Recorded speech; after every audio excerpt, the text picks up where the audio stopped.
back, everyone, to another episode of Monday Again. We are actually doing something a lot different from what we're used to doing. We have two special guests, and I'm going to turn the camera over to them so they could do somewhat of an introduction. But I had him here in the podcast for like 20 minutes one time, and now he's actually back doing his own little interview session, and we're actually pretty excited about that. So go ahead and take it over. Hey, what's up? My name is Justin, aka Risto. Depending on who I know in the scene or who I know in life, you'll call me by either or. But most people in El Paso in the car scene primarily know me as Risto. I'm the president and founder of Team Dazig, which will be some of the talking points that we'll have today and we'll share with the community. And that's who I am. What's up, everybody? My name's Brian.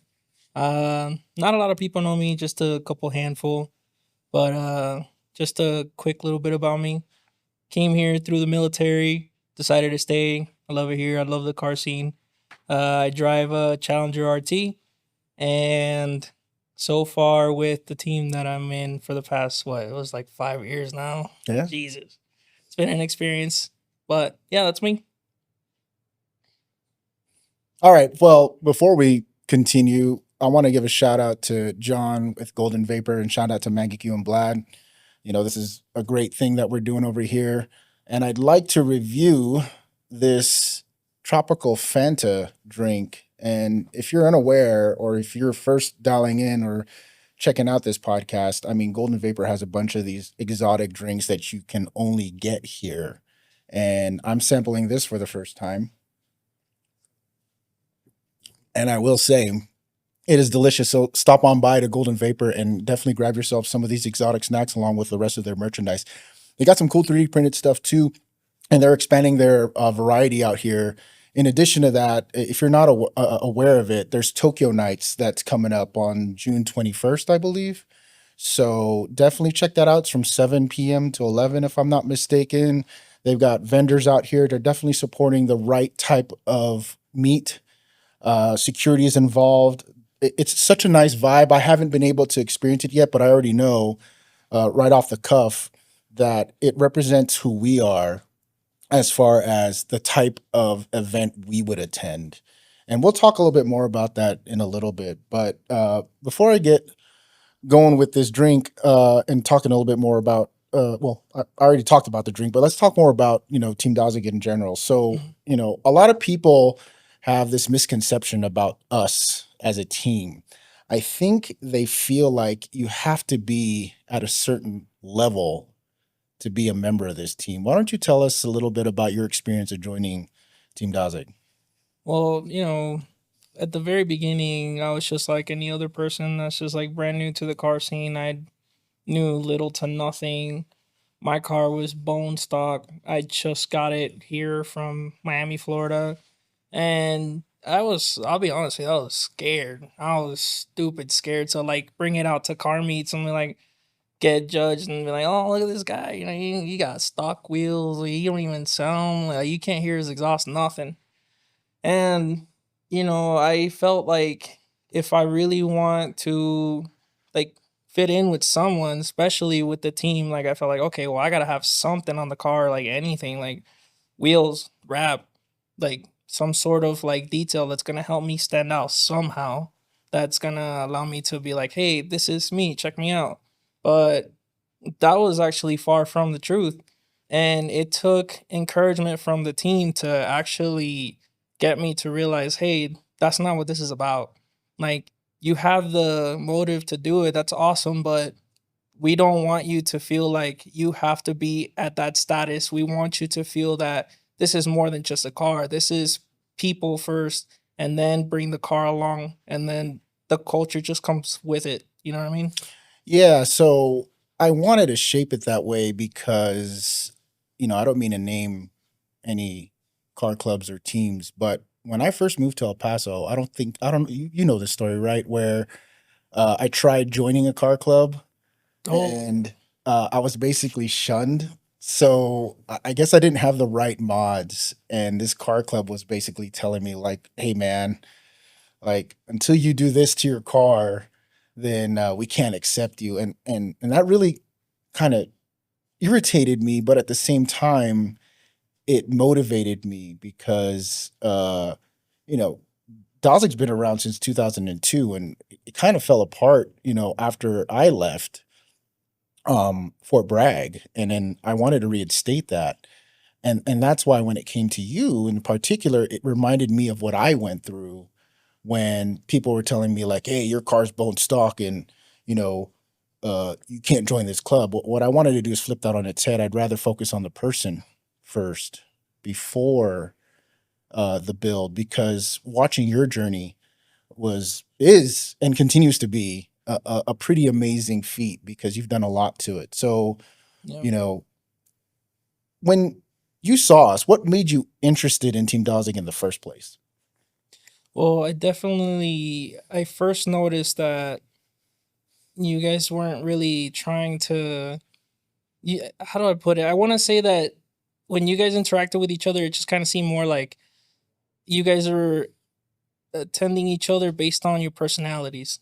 There was not like, hey, that's the Chevy guy. Hey, that's the Mustang guy. No, it's, hey, it's so and so. Hey, it's so and so. So it's kind of like you weren't based off of what you drove. You were based off of your personality. Like you guys genuinely knew each other as like you have that close connection based on your personality. You know what I mean? Yeah. And I felt like no matter where my car was at modification wise, like I knew that I would stand out based on my personality amongst the group, and that really drew me in. Even more so, like funny story, the first time I ever came out to a meet with the team, like I wasn't part of the team or nothing, I was dead scared to bring my car out. So I rode with one of our former Mustang guys, and I was like, I'm gonna ride shotgun with him. I'm not bringing my car. I don't want these guys to see what I got. And even then, it didn't matter. And still, I was encouraged to bring it out anyway. And it just showed me like, hey, it doesn't matter where the car is or like what I have on it. It's about who I am, and that's what's welcoming to me and the team. Yeah. I mean, you're not the only one that joined the team with a stock car. Another member, his name is Ivan. Boost Lee is his Instagram, but he also had the same perception. Like, hey, my car's stock. I don't think I could, join the team yet. And a lot of the people that hit us up on DMs or on our website will tell us like, hey, this is what's done on my car and stuff like that. When in reality, we're just looking for the motivation and the drive to want to excel and grow, not just with your build, but as a person. Now, how do you think you've grown, not just with your build, but as a person on the team? I think that um, participating in events with the team has helped me change my perspective overall as far as like what I want to do with like car shows and meets and stuff. Like, how do I want to portray myself with my build? I'll be honest with you. At first, I've seen how other people were winning at shows. I'm like, oh man, I want to win. That looks cool. Like, I want to push me. It was motivating. I felt like, yeah, I definitely want that. I want that feeling of like, hey, I want to be recognized for what my car has, and I felt that drive like really, really, really kick in. And it took me a while to realize that although I had the drive, my perspective just wasn't right, and it took a lot of time to really adjust in how I needed it to be. And so, being with the team and seeing how others would interpret their participation in events and shows kind of helped me adjust myself and how I wanted to see it for myself. And now I feel like I've reached where I wanted to be years ago, but as much as I enjoy it, I think it feels more wholesome because I'm not actively chasing it how I used to, if that makes sense. Yeah, you've definitely done a lot to your car. So let's talk about that. What are the mods that you feel have elevated you to where you think you're at right now? Man, right out the bat, I want to say the Shirikai kit. Yeah. That's the biggest one so far. I think that I've wanted it for years since like 2020. Hmm. I saw it online and I made it a goal for a while. Like I have to have this kit. This kit will definitely put my car in it'll give it the vision that I have, you know what I mean? Hmm. And I feel like when I started developing the vision that I had, other things started coming along. So then the next mod that came around was the Anderson Composite carbon fiber big cowl hood that I have now. Yeah. Those two mods had to come together. You couldn't have one without the other. Mhm. At least in my vision, I felt like those two had to be together. Well, is there another like hood that it comes with, or does it? No, it doesn't. It doesn't necessarily bring another hood. It could be. It basically ties in with any hood that will be on the car. Mhm. But for my vision in particular, I felt like the aggressiveness that the body kit has, that's the hood that ties in with it. Yeah. And then the next thing, of course, is wheels. I needed wheels that were going to fit how wide that kit is because, I mean, we're talking what, 11 centimeters in the front, 13 centimeters in the back. We're talking about like intense offset, man. Tell them about that offset, because Okay. a lot of I'm going to tell you guys a quick story. When I was sharing my offset with you, I was like, hey, my offset's 19 by 9.5, negative 26 for my Zaka wide body, and the rears are 19 by 11, negative 40. And I don't know why some people are what's the word, gatekeeping when it comes Mhm.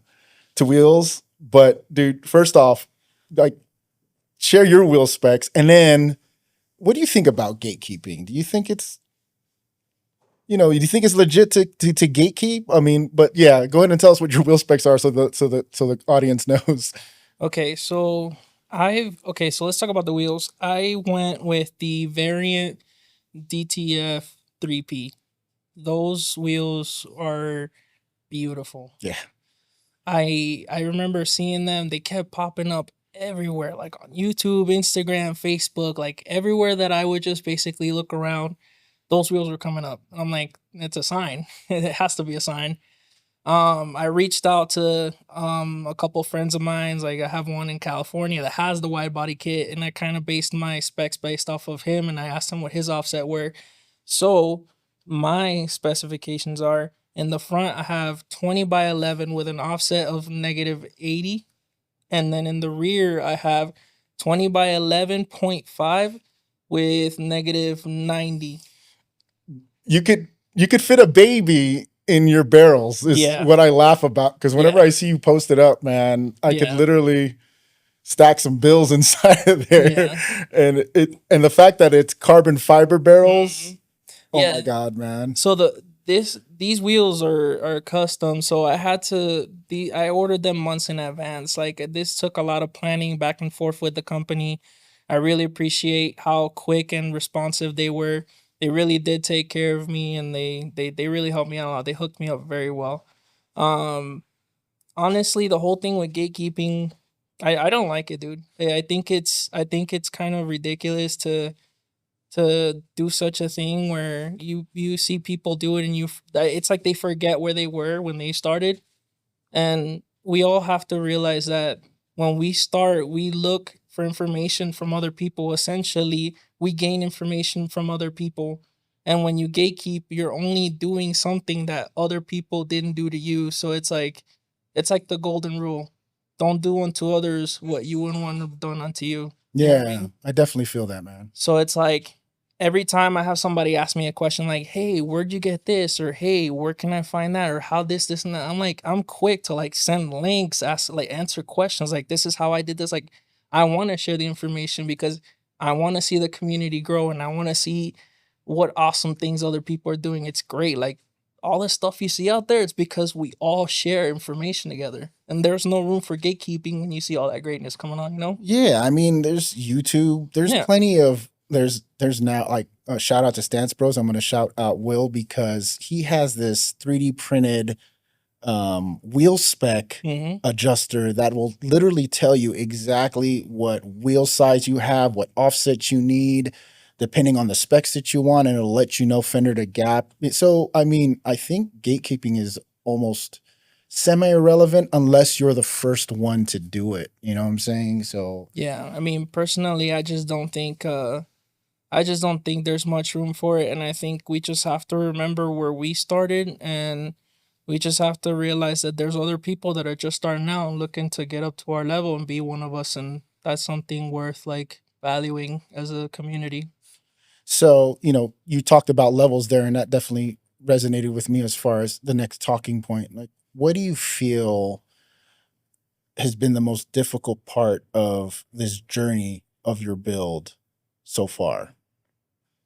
Um, to be honest with you, that's a good question. I think I'm reaching the hardest level now because I'm going through some changes with my life now. Like recently I got married, recently I purchased a home and just got out of the military and I'm trying to get into my next career, and with all these things going on, you definitely want to have to leave the modding a little bit towards the back. Priorities come first. And it doesn't allow me to have the time to really make plans as to what I want to do next. So it's been really tricky to keep up with my build. Um, but I will say that I know that it's only temporary, and soon enough, I'm gonna see myself making more changes and pissing off my wife, spending money like crazy. So it's bound to happen. It's just gonna take a little bit of time. Yeah, and you talk about money. I get a question a lot, either mostly in person, not in DMs, where people will ask me, "How much did it cost to get to this level?" And I'll be honest with you, I have a difficult time telling somebody I spent X amount of dollars on, my build, especially since for me, 90% of the car is sponsored. So I, in reality, didn't pay for a lot of the modifications, or I didn't pay for didn't pay full price. Now, what are your thoughts on people, asking you, hey, how much did it cost to make this? You okay with telling them the price? Oh yeah, absolutely. I think I cherish the thought of transparency, and I think it's important to be transparent with people. I'm gonna be straight up when people ask me how much did this cost. I'm like, well, it costs this much. This is how much I spent to do this. This is how much I spent to do that. Why do I do that? Because I know that people tend to set expectations for what they're trying to do. And let's be honest, like I don't want to blow smoke up somebody's behind. You know what I mean? Like I don't want to like get people's hopes up. Like, oh, you can do it. I'm like, well, this is what you have to expect. This is what you got to look forward to. If you're gonna follow the same path that I did, this is where we're at. You know what I mean? Yeah. So now that you said you're comfortable, why don't you tell the audience how much you think you've spent, or if you know the actual number, how much you've spent on your build so far in the 5 years that or how many years have you owned the car first? And then, So I purchased the vehicle in 2018. So I've had it since. Not counting like the payments, like the monthly payments and insurance, just mods. just mods. Yeah. I'm definitely saying I'm well over 30 grand. Yeah. That's accumulated amongst the years with everything I've done, wraps, body kits. I'm on my second body kit. Yeah. I'm on my third set of wheels. God knows how many tires I've gone through, and I don't do track. I don't do drifting. I don't do nothing like that. It's just crazy stuff like that. You just gotta change wheels, and I don't really get like the basic wheels. I get like wheels that I'm like, okay, I want this to stand out with whatever I got going on, especially with tires and stuff. Um, yeah, definitely over 30 grand. That's a lot of money. Mm-hmm. And most people don't realize that this is a hobby. So, Yeah.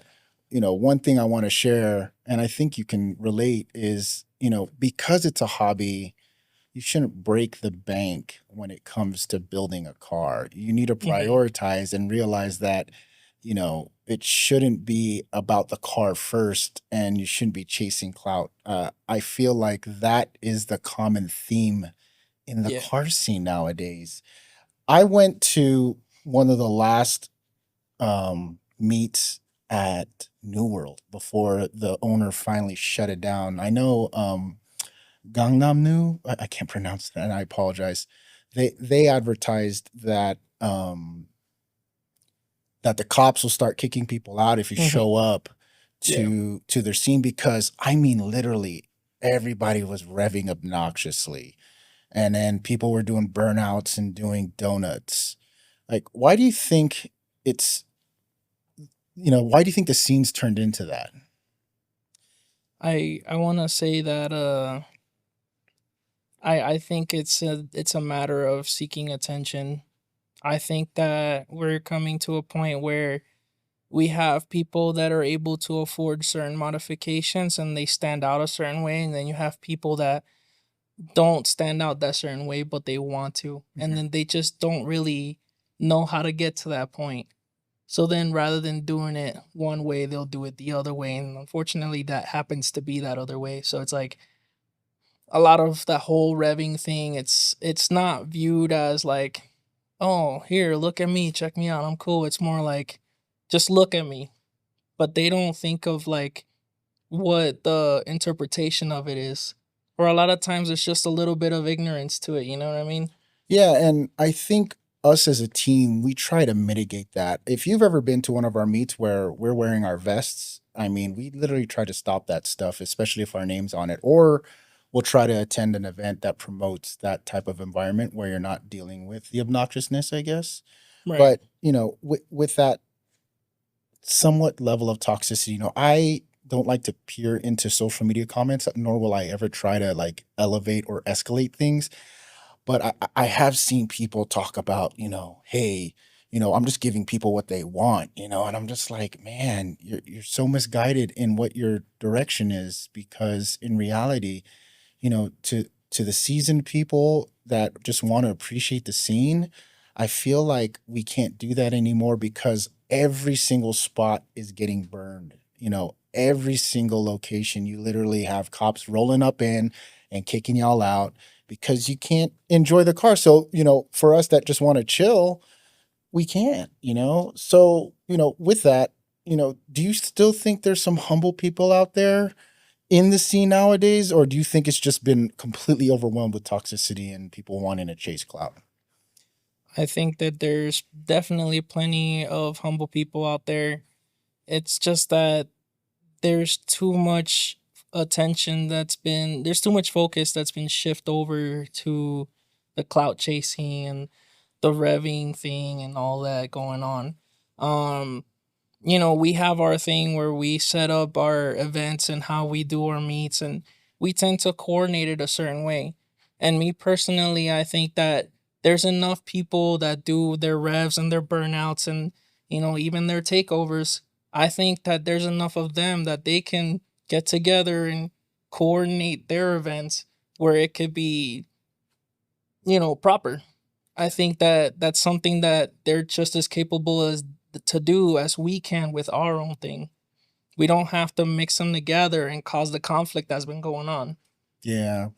So with the car scene, do you think that going to meets is better, or do you enjoy the show circuit more? I think I like them both. Each of them have their like goods and bads. I like the meets. I like being able to link up with people, and you don't have to wait till weeks and months out to see what other people are up to with their builds. You can link up with people that you don't normally see on a regular daily basis. However, with the shows, I mean, you have this like thing you're looking forward to. You have this event coming on, and you really want to put yourself in a this kind of like momentum of competition. Something that you want to be recognized for. You know what I'm Yeah. saying? I mean, I think one of the biggest things about the show scene that I love the most is the fact that you get to see things that you typically don't see. Yeah. And a lot of the inspiration that I get with my build, or why I want to elevate my cars, because of the show scene. Agreed. I went to San Antonio. Aside from the most recent one, shout out to Low Class. We had a great time. I'm going to sidebar this and talk about the most recent show in San Antonio. We had our Team Dazig chapter out there. They're flourishing really, really well. They welcomed us. Yeah. I mean, the lineup there. Diego gave us our own freaking wing. Dude, it was so badass. That's awesome. I mean, taking that in and getting a lot of the love from the San Antonio folks, I mean, wow. You want to talk about quality builds? When I went 2, 3 years ago, before I was wide body, uh, That's the reason why I wide bodied my car, because there were 3 wide body cars there in that show alone. Not just wide body Mark V Supras. Mhm. It was Dalton with the orange. Well, before it was orange, it was just exposed carbon fiber, Yep. and he had white Pandem decals all over it. But I didn't know this. For those that don't know, that's a custom kit. Pandem does not make a carbon fiber wide body kit. No, they don't. So he actually had that, made locally in San Antonio. And then, of course, he changed up his theme and made it, Paul Walker's Supra. But, I wanted to highlight the fact that, going out to other cities and seeing what those scenes are about and what other car builders are doing is what literally keeps me going out and trailering my car to those shows. And, you've Mhm. gotten to taste a little bit of that. Like, what was Yeah. your first out of town show? It was definitely the Cali Creaming show at Albuquerque. Yeah. What'd you Yeah. think of that show? It's different than what I'm used to here locally. Honestly, I think that it was an experience that was long overdue. I feel like that was something that needed to happen because I got to experience other builds and I got to see things that I got to bring back home as ideas. Mhm. Like, hey, this car had this really awesome thing going on, and it kind of it sparked this inspiration that I want to do with my car. And I just realized that is something that out of town shows will always, always, always offer to everyone that's willing to go and make the trip for, you know? Yeah, it's expensive, but when we went to Cali Creaming and Sean, great show. We had a lot of fun. We actually went out and ventured around Albuquerque too, and got to get into the nitty gritty of what downtown was. I didn't even know Albuquerque had a foodie type scene, so we had a lot of fun doing that and breaking bread and having a lot of fun doing that and whatnot. But just shaping what out of town shows are. I feel like if it's within your means, definitely do it, because you're missing out on a lot of inspiration. Mhm. I think you went to Cali Creaming before the wide body, so you were still with your tiny bot wrap and your Yeah. previous wide body kit, the Vicris wide Yeah, body the kit. Vicris OEM replica. Yeah. So, do you think it was that out of town show that inspired you, or what got you to say, you know what, now I'm gonna pull the trigger? Honestly, I think that a lot of it had to do with getting out of the military. Just seeing my shift in financial status allowed me to do that because again, I've wanted this kit for 5 years. Mhm. I've wanted to do something crazy with my car for so long I just wasn't able to. So then stepping out of the military and then putting myself in the situation I'm in now has allowed me to actually be like, you know what? Now's the time. I got to do it. And with the support of my wife, thank God, I killed it. I Yeah. was able to get every single thing I wanted and I accomplished the vision on the car and I was really happy about that. So, I know you've done a lot mod wise. What do you want to do next to the Challenger? Oh man. I mean, I do have a couple of things aesthetically that I want to do, but I keep thinking about performance. Yeah. Like, Yeah. what do you want to do with performance? I want to gain a little bit more horsepower. I'm still stock, believe it or not. So I still have my Borla attack exhaust. I have my cold air intake. I'm still not tuned, and I want to start doing stuff to my engine and making it sound a little bit more interesting, get a little bit going. Yeah, I'm gonna throw a curveball to Vlad over here. Like, what do you think about performance mods on a show car? Do you think that rounds it out, or do you think that a show car is just a show car and performance really isn't, that important because it's not like you're judging how fast the car goes? Hold on, we're gonna pause right here real quick. I didn't know this camera had turned off. I think that they should. I think that they should do both. Personally, um, I think if you have a show car, it should have at least a little bit more power than stock. I don't think it should be like stupid fast. Yeah, that's just me. So, I mean, I think I fall into that category. A lot of people ask me, hey, what's done to your car performance wise? And there's enough done to it performance wise, but I'm not, chasing that magical four figure. I know a Mhm. lot of guys do, like, oh, I want 1,000 horsepower, but I don't want 1,000 horsepower problems when you have a build that, costs a substantial amount of money that, Right. we've invested. And that's what kind of scares me on the performance end of things. In my opinion, I have enough power. There's some things that I could do aesthetically, ironically, that will make the engine bay look good and will also increase horsepower, but like that's not my focal point really. Right. But I'm also at a crossroads because I've done a lot to the car. Yeah. So I feel like I think I need to do some performance parts to actually make it stand out a little bit more. Yeah. Dude, like I went to SEMA and man, you want to talk about well-rounded. They had the Yeah. complete package. I mean, I don't know. You should definitely go, man. Like that should be like every person's goal to at least attend just to spectate because I mean SEMA is like was my Super Bowl. I was like aiming for it and I'm glad I was able to, attend it and be a booth car. So I was able to spectate 2 and 23 and have the car there featured and really got to do it right with Elite Tuner as their booth car in 24. So I want to talk about your Super Bowl and let's talk about Mopar Heaven, man. Oh man. Yes, because you were not gonna go, and I wasn't. to the audience. I was pissed. I was like, Uh, Brian, get your fucking car to goddamn Dallas and showcase it because it deserves to be seen by all the other Mopar heads. And dude, I'll let you talk about it, man. Tell us about that experience for you because I know that was your Super Bowl. Yeah, that definitely was. Like, let me tell you, I've been wanting to go for, I want to say, 3 years now. And the first couple years, I did not have the confidence to be out there. I'm being brutally honest.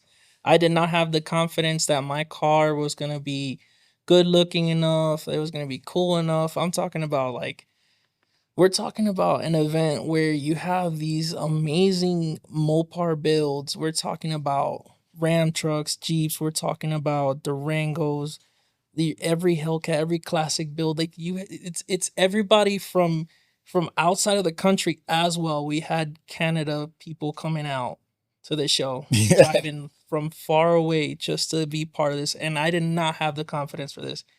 I had a buddy of mine, Hector, Deadpool wide body scat. He kept trying to push me to go, and I was just like, dude, I don't know, man. I'm scared. I don't think I'm there yet. I don't think I'm there yet. And now with the way that the car looks, this year had to be the year to do it. As nervous as I was, this had to be the year to do it. I finally gathered the courage to do it, and I went out there. I got reached out by other people to go, including the coordinator himself, Pedro. Shout out to Pedro. Man, that was the most amazing experience ever for me. And when I say it's like the Disney World for Mopar, it really is. I want to highlight something that's pretty amazing because of the transformation from your third, I think it was version 3 that you were at before you Yeah. went wide body, or is it version 4? I think it was like version 4. Yeah, so version 4 to version 5. Yeah. I mean, without counting awards, but just really highlighting this one in particular. You went from one show, which was low class Springfest this year, and you took home some hardware, and then you literally went to Mopar Heaven, and tell them what you won, man. So I got my award, which was, it says on it best of show, and forgive me, I don't fully interpret very well what it is, but I think it's like top 40 or top 50. But you have to consider the fact that we had over like hundreds and hundreds and hundreds of vehicles and participants, and we had a ton of people out there that entered this show, but only 40 to 50 people were recognized, and I was one of these 40 or 50 people. Yeah, it was at what, Texas Motor Speedway, I Yes, think? correct. I mean they pack it up. You were Oh yeah. You were Yeah. invited to the VIP section, if I'm not mistaken, by Yeah. Pedro, right? He's the one Yeah. that reached out to you and told you, hey, man, we want you up front and center. And the fact that we were able to witness, I was actually in New York City when you were Yeah. when you were getting awarded, but I had to be there at least to witness it digitally. Mhm. You know, I wanted to hand you your flowers and witness that because I've been a part of this journey with you for the past 5-6 years, man. And to see where your car was at, and then for you to literally blow everyone's socks off with what you showcased when you previewed or when you debuted it at Springfest. Dude, we had a scare. I almost forgot. We had a Oh, scare. yeah, You almost dude. didn't make it to Springfest. I was there, and then I was just outside of the exit, and I was telling my wife, "This is a disaster. I am not going in there. We're going back the fuck home." Dude, I was losing it, man. Yeah, The weather was a tragedy. I know. But aside from that, didn't you have a wheel, like a tire problem? Yes, I did. So from what was going on was the day before, I think it was the day before, if I'm not mistaken, we had just put the wheels on, like we had got them mounted and everything ready to go. So the guy that put them on, I guess he forgot to put on a O-ring on the actual air valve, and then so the next day when I pulled up to your house, Yeah. I had air seeping out, and then I went out to Oasis Tires on freaking Joe Battle, and they helped me out, dude. Yeah. I was stuck there for a while, but they helped me out big time. Hey, I mean, shout out to Oasis. Shout out to Oasis. You know, let's talk about some of the shops. You know, what shops do you work with, or which shops do you recommend here that are local? I for the most part, I try to do stuff on my own. Okay. I try to like, I wouldn't say like cut costs, but I mean, times are tough. But I do like working with TNT. I do like working with Stance Bros. Like those guys are freaking awesome, and everything they do, those guys are on point. Yeah, I mean, TNT, Tim, you know, we're giving you love because you've been wrapping our cars this whole show season. This I man, think. dude. I'm telling you, before I had him wrap my car this last time, I've been wrapping my car myself, and it has been a nightmare every fucking time. Yeah. And every time I say I'm never gonna do this again, I'm never gonna do this again, and every time I do it, I'm like, no, it'll be all right. And I hate myself for that.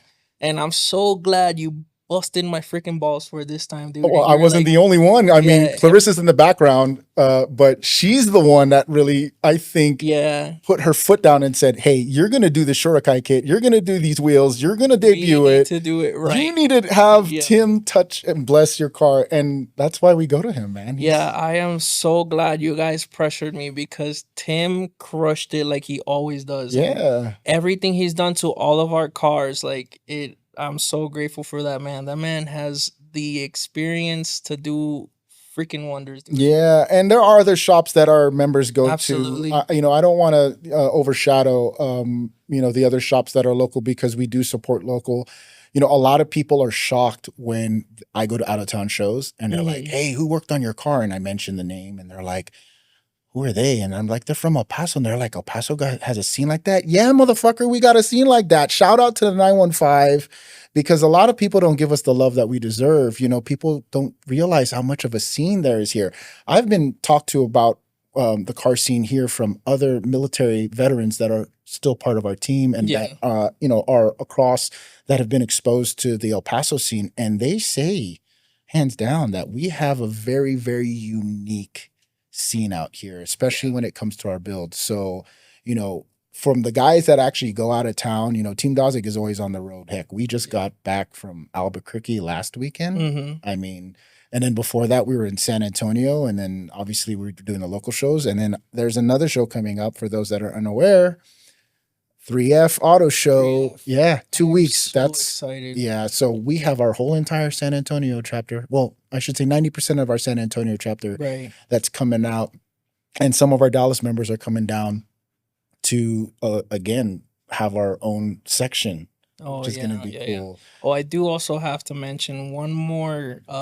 It's not like a shop; it's more like his own thing. Yeah, I definitely want to give him a shout out because a lot of the stuff that I have done to my car, I like to add a little bit of the team like flavor into it. Yeah. And this kid, I tell you, he freaking crushed it with what I needed. What was it?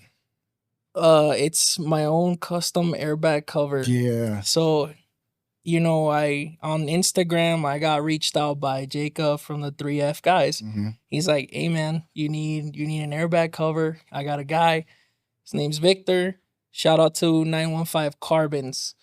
Dude, I hit him up. We talked it out. He showed me what he can do. When I say this kid has talent, I'm telling you, when he showed me the whole step-by-step process as he was going along with it, I'm so glad that I got that done with him because the work came out pristine, dude. Yeah. And I'm looking forward to showcasing that airbag cover. That's going to be actually my next mod on the car. I don't know if I got to answer that question.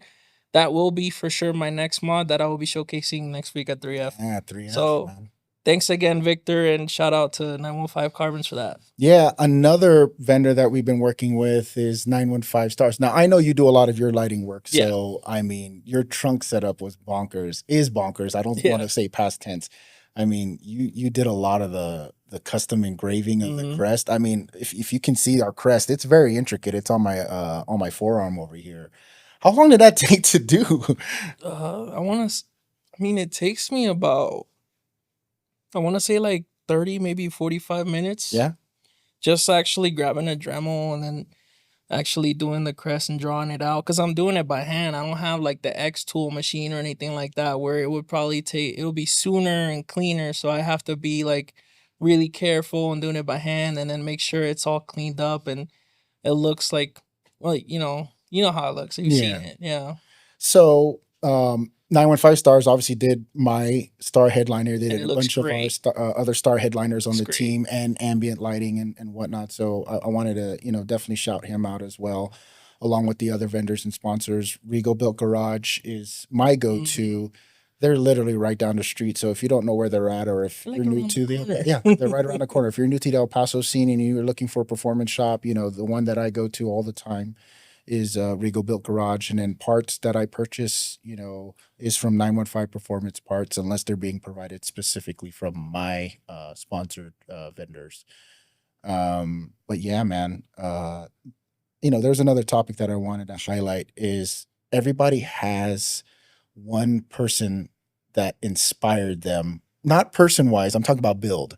Like who's drop their Instagram for the guy or gal's car that you said, I want to be at that level. Can it be more than one person? It can be as many people as you want it to be. Okay. So definitely as far as the vision for my car, I would have to give the first shout out to Sinister_SRT, I think it is, in Albuquerque, Okay. because he has the same kit and the same hood. And I think that he was definitely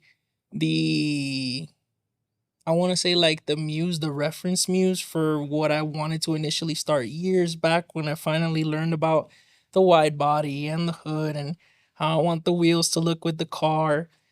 He was definitely the first car I saw, and I'm like, that right there, that's it. Yeah. I also want to give a huge shout out to Bandito 345. That man right there, dude. Yeah.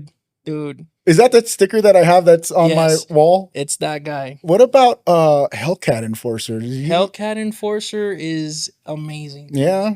I don't even know how to describe I don't know how to describe like how amazing the guy. And the best part is like you look at his Instagram and you see the kind of stuff he does and what he gets himself into, and you're like, man, this guy's like famous. He's like untouchable or something. But you get to know him, and from what I've seen online, because he does try to show that as well, he seems to be the most down to earth guy. He seems so cool. Yeah, and I'll give you a reference point to meeting humble people. When I went to SEMA, I got to meet a lot of people. Cody Walker, super humble guy. Was not expecting that. Nice. One of my inspirations, his name is Daniel K. Song. So if you don't know who he is, Driven Mind is his brand.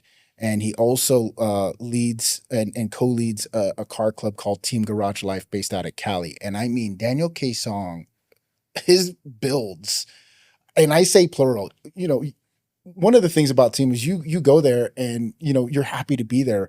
But this man brings not one, He brings multiple cars. And, you know, I was hitting him up on DMs and I'm like, dude, I really want to meet you. I didn't get to meet you in 23, but I definitely want to meet you in 24. And dude, he came to our booth at fucking Elite Tuner, the That's Elite Tuner awesome. booth. And I'm like, oh my God. And he literally had to stop me because I was fangirling off of him. Oh I'm my like, God. dude, like, would you fangirl off of your inspiration Oh yeah, dude. build, you know, people that Yeah, built? I unfortunately didn't get a chance to, I didn't get to see Sinister at Mopar Heaven. Bandito was there, but he's running his own business now, so he was doing like a lot of runaround. I didn't get to see him.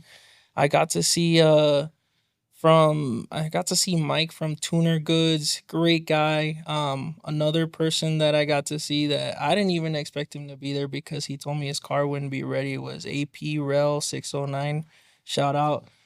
His car's badass, dude. I'm Yeah. glad I got to meet him. He's another Shirikai challenger. I was really happy to meet him there too. Yeah. So, you know, we're talking about cars, but let's switch up videography a little bit. Vlad, Yeah. who's your fangirl videographer? Who is it? I want to know. This thing is not staying on for shit. I'm like a couple seconds, I'll chime in. Hold on. All right, so the videographer that I think I can honestly say almost everyone has the same one in the car culture, and I think it's Crispy Media. Crispy. Yeah, I honestly think it's Crispy. Crispy has like the most dopest shit, but as I got older, I found Heartnet Media. Yeah. Heartnet is the shit, bro. Oh my God. Yeah, bro. That guy's the shit. So, you know, Heartnet Media is definitely one of my favorite videographers. So is Crispy. I don't know if you ever heard of Halcyon. Have you ever heard of Halcyon? He has not come out with stuff in a while. And I, you know, subscribe to his channel. I'm like, come on, Halcyon. Like, come out with some more stuff Yeah. because I love his stuff. Wotionist Media. I don't know if I'm pronouncing that right. So if I'm not, and you end up watching this, I apologize, but I do love your work. But what I love about Heartnet the most is the fact that he has this midnight club type of vibe of how he Oh, I captures love the that. essence of things. And I think that has a lot to do with the fact that he's lucky that I think in Melbourne, have you seen his midnight club video? I mean, definitely one of my top 5 favorite automotive videos of all time. And he has a catalog that's absolutely insane when it comes to his portfolio. I mean, dude, I love his freaking work. I love that. There's a That's funny awesome. story on Voichness actually. I think Voichness he had like a comment to say about one of the Mangeki videos. Oh, really? He was talking shit. Oh, he was? Yeah. What did he say? Wow. I don't know. Abe knows the whole story. Like, Well, we should make that a podcast topic next time next time Aiden comes on and hosts. It was because we were doing rollers, or he was doing rollers, and then somebody was like flipping off the camera, like behind the car that was getting filmed. Okay. So he was flipping off the car and the camera, and then the guy just like swerved out, cut everyone off, got into the shot and everything, and he was just like being rude as shit. The car that was behind the guy that they were shooting the rollers of.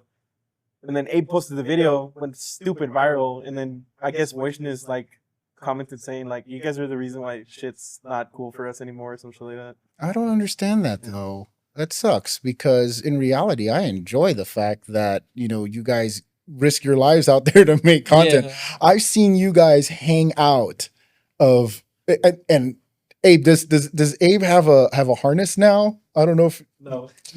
Abe, you got to get a harness, man. Yeah, dude. You know, better safe than sorry. I'm gonna mention an old videographer that used to make. He actually inspired me to get a camera. Mhm. It's Mike Dungan. So Dungan Photography. I remember when he first shot my Evo when I still had the Evo 10. Yeah.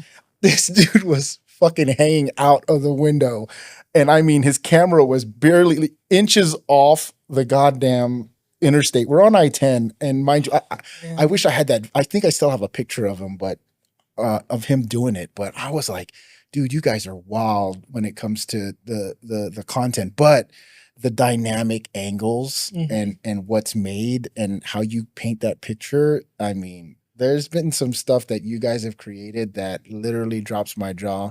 I definitely want to shout out you, Blad, and you, Mangekyu, for the stuff that you make and Yeah, the stuff that you guys absolutely. continue to make. It's freaking badass. Let's collab. We've been talking about this forever, and I haven't been able to lock you guys down because I'm always busy and you guys are always busy. But I definitely want you guys to do one of my videos again because I still have that 50% off coupon from winning at the First Stance Mall. So Abe, come holler at me whenever you're ready to Wait, do that.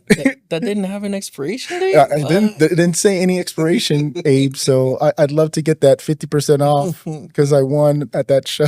So hell yeah, man. Oh my God. I mean, dude, let's shift back to the build and let's talk about Team Dazig a little bit. Like, Mhm. you know, what do you like? So, what do you think about how where we're at today and how we've gotten to where we're at today? Because we've gone through some shit, man. Oh my You know, God, and yeah. and it's just growing pains. And you know, thankfully for me, you know, I'm still, you know, I still have friends in the car community that are former members, and I appreciate that they still value my friendship and whatnot. But you know, we've gone through our ups and our downs. Like, what can you say about where we're at today as a team? I think that I think we've grown a lot, honestly, from where we were when I was still new to now. I think that we've hit bumps on the road. We've gone down and we've lost people, but we've gained people, and we saw who we could really identify as the genuine, sincere people that we always needed to have with us. You know what I mean? And unfortunately, there was a lot of things that occurred that I wish wouldn't have happened, as far as like losing members or members that were choosing to leave us. However, I felt that they were necessary for the better of the team, Yeah. because we are definitely in a better place now. And those who did stick it out with us, I'm grateful for it. Yeah, I Definitely am. mean, you're one of our longest lasting members. You know, you've been with us for over 5 years. I Yeah. mean, I think the only one that surpasses you is Jaime Carrasco and Skylar. Skylar Yeah. and Mike Miranda. Mike. Yeah, and Jeremiah, obviously, but As well. Jeremiah's all the way in California. But I'm talking about for people that are still in El Paso or still, Right. you know, call El Paso the home chapter. You know, you guys have been with us through thick and thin, and you know, from me to you, you know, and to everybody, you know, I'm glad for the people that you know, have been with us throughout this journey because Dazig is a brother and sisterhood. You know, a lot of people don't know what it means. You know, it means going fast, enlightenment, and empowerment for those that have always wondered what Dazig is. It has a Filipino cultural derivative, and it literally means those things. Our motto is go fast, be real, stay humble, which is why we talked about a lot of those talking points, you know. And one of our, you know, processes is we ask people um, during their interview, you know, what does those It three mean to you. facets mean? Yeah. And I like to hear like the different perspectives of what people think about what go fast, be real, stay humble mean to them because it is our motto. We try to embody it every day and we try to emulate that and push that out to the community because we're the type of team that, you know, we want people to appreciate in that capacity, you know, not just about clout chasing, not just about winning trophies, you know, the car is second to the person, you know, and I think people get lost in wanting to one take first place in everything and Yeah. two be like, you know, have hundreds of thousands of followers. You know, I I didn't build my social media platform for followers, you know, it just became organic, you know. Right. I think that's where people kind of get lost is they think that, you know, you need to, you know, make all this crazy ass content so that you can grow fast. That's important, but it shouldn't be the reason why you're doing it, you know. Yeah. I think people lose sight of that. So, I think that's something that I'm definitely going through right now yeah. with my personal account. I think that I was seeking growth and I didn't have a like an actual reason that would have kept me there to be consistent and committed to it. Yeah. And it got to a point where the first thing that happened was, dropping numbers of followers really hit me, or like not getting enough likes. And I'm like, is this even worth it anymore?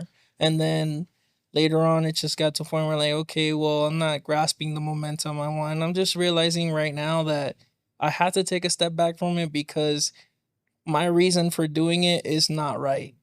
I need to find a proper reason that's gonna allow me to be much more committed and much more wholesome about it.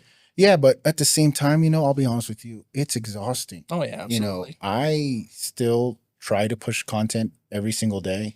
There's Yeah. been a few times where I've actually, said, I need a break from social Yeah. media. I think everybody needs to unplug from social media because we're so, stuck on the screen and, people lose sight of what's in front of you, what's tangible, Yeah. what's real, what emotion you can feel that's in front of you instead of looking down at a screen and, trying to get as much emotion from that. So, for those that are, trying to build their social media profiles, yes, we embrace trying to grow. I mean, it helped me get sponsors. That's the reason why I started building my social media. It wasn't to try and get followers, although there is that specific thing that vendors do look for when it comes to that. So I can understand the allure behind it, but don't do it for the wrong reasons, as in, trying to do takeovers and, make your content grow that way, because in reality you're adding to the toxicity, in my opinion. Right.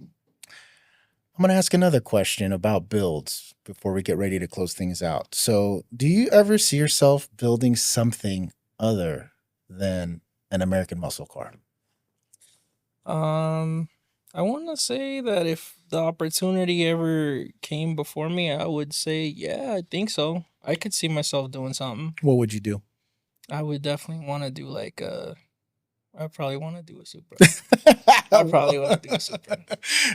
There's this thing inside of Dazig where we don't want to let any more Supras in because everybody's like, we have too many fucking Supras in our car club. But we do. I mean, in El Paso alone, we have me, 915 Supra, that's Jorge. Mm-hmm. We have Jonathan, John GR Supra. I'm gonna name their Instagrams. We have Munoz Customs. Munoz. So that's 4, I think, in El Paso. Who am I missing? Supra wise. Shit. I think that's it in El Paso. So far, yeah. And then in San Antonio, we have Jason. We have John. Adonis used to have a Supra, but then he got the M4. Mm-hmm. And then Yesenia out of New Jersey, she has one. So that's 7. Am I missing anybody? The guys on the East Coast. I'm sorry. Yeah, Super Nick small. Ratashki Yep. out in the DMV. He has a Supra. So that's 8 Mark V Supras on the team alone. So I could see why, people are like, oh, fucking Dazig has a bunch of Supras. I mean, but that's how it started, man. Like, for those that don't know, when we first started growing in El Paso, it was mostly fucking Evos. Right. And, old story. I remember when I didn't have such a large presence in the scene and I was trying to get our name out there, Dazig, and I was the only one rocking it. And I tried to throw meat and only 3 Evos showed up. No, I'm sorry. 2 Evos and it was 2 Evos and 2 Subis that showed up to my meet. And one of them was Jaime Carrasco. And that's, dude, that's the reason why I wanted to build a SEMA build, because he just got back from SEMA. From that year, and I'm like, holy shit, there's a dude with the SEMA build in my presence, and I'm like, that's like, one day I'm gonna be where you're at, where I build a SEMA car, and fuck, dude, here we are a few years later. Now, what advice do you have for people wanting to build a car like yours? Well, for my car in particular, I think the best thing to do is don't let people influence your decisions on modifications. I'm talking on like things that I've experienced personally, where people ask me, what do you think of this, or what do you think of this, or what do you think of that? And basically they're asking me, should I put this on my car? What do you think of this color? What do you think between these two things for my car? I'm like, what's gonna make you happy? Don't ask me what's going to make me happy. It's not my build. My build is that one right there. That one's yours. You're talking about that one. Yeah. What would make you happy to see on that car? I agree with that completely. I get that question a lot too. I've had people ask me like, you think I should sell it? Like, I'm thinking about getting this other car and like, look at this one and check this one out. I'm like, is that gonna make you happy? Yeah. Like, they're asking me like, no, but what do you think? What do you think? I'm like, I don't know who you're trying to convince because it has nothing to do with me. It's all you, bro. You're like, at the end of the day, you're the one driving it to your house. Like, are you gonna buy it for me? Am I gonna get it? Like, that'd be nice, thank you, but it has nothing to do with me. So don't let people influence what you decide to put on your car. If you think something's gonna look good on your car based on your decision and your preference, go for it. Yeah, admittedly, we have some members that have actually asked us, and I appreciate that, Yeah. the seek for approval, but at the same Yeah. time, I am also giving the same type of advice, man. Like, hey, I built this car for me. I want you to build your car for you. Have your own personality, because people think, hey, I have to have this mod, I have to have that mod. If I don't have these mods, then I'm not gonna have a quality build. Look, I have Snail one of one bespoke wheels. They're not name brand, Work wheels. They're not name brand other wheels that you've seen like Blitz and all the ones that everybody sees. I appreciate those wheels, hands down. I'm a Graham light guy. You know that I've had Graham lights on all my builds. Yeah. But I wanted to take a different approach, and I wanted to take a different angle, and I did, because I didn't want anybody to tell me, hey, you should have these wheels on your car. Don't get me wrong, there is a strong appreciation that I have for quality wheels because they exist. But, sometimes you can get away by being different and still stand out. And take it from guys that have, been doing this for a long time. I don't have a name brand wheel, and a lot of people still appreciate my wheels for what they are. So Absolutely. I like that you said that, hey, don't focus on what everybody else thinks, because in the end of the day, it is your build. Absolutely. And I'll tell you what, every single person that I've seen execute their build to their liking, their own way, without the regard of someone else's opinion, has pulled off amazing builds, dude. Every single time. Yeah. They have never failed, not once. And I appreciate that. I'm telling you, it never fails. Yeah. So do you have any special shout outs you want to give before we talk about how everybody can reach out to you on your socials? Oh man, that's a long line. Yeah, That's a come on. long list. Yeah, let's talk about any special shout outs to close things out before we talk about, how people can follow you. Well, definitely to Golden Vapor, of course, for having us to be able to do this. This is awesome. I've never done anything like this before, so this is a great experience. Definitely to Gek, to definitely these guys out here that do this all the time. Like, I see them do this online and I see all the stuff they pull, and I'm like, man, this is so cool. They're doing some great, awesome stuff. Shout out to them. Shout out to our team, all the guys that are always constantly looking to do great stuff with their builds. Shout out to every other build out there in El Paso and outside of El Paso. The guys in San Antonio. Shout out to every single car show coordinator. You guys are giving us an opportunity to build things and look forward to something that gives us more than we hope to ever find anywhere else. And I'm genuinely grateful for that. And of course, to everyone we've ever come in contact with and talked to and worked with, shout out to every single one of you. If I've ever talked to you in person, you know who you are. Shout out to you. Yeah, ditto on what, Brian was saying. Golden Vapor, Mangekyu Blad, thanks for allowing us to be special guests on Monday's, Monday Again's podcast. It is Monday, June 16th. We're glad that we're able to do this special interview to have you guys know who we are, Team Dazig. John reached out to me and, asked if I could do this, and I'm glad that he allowed me to, share with you guys who we are. Now, tell everybody how to reach you on what platforms. You definitely want to try Instagram. Just look me up, XXBullGodXX. If you DM me, it might take me a bit to reach out and respond, but I will definitely get to it. You give me a follow, I'll definitely follow back. I appreciate it, guys. Thank you. Yeah, and if you want to get a hold of me, the worst way to do it is through Instagram, but you can find me at Risto_DZG. Or at Team Dazig, that's our IG, or www.teamdazig.com. I think I said this in the last podcast where I was with Vlad, where the best way to get a hold of me is by going to contact us on our website. That too, yep. And actually messaging me there Mm. because I have full reign and access to it. So if you want to get a hold of me, that's the best way to get a hold of the president of Team Dazig. So Absolutely. without further ado, thank you guys so much. We love you guys. Thanks for listening to us. And, you know, go fast, be real, stay humble. Hell yeah.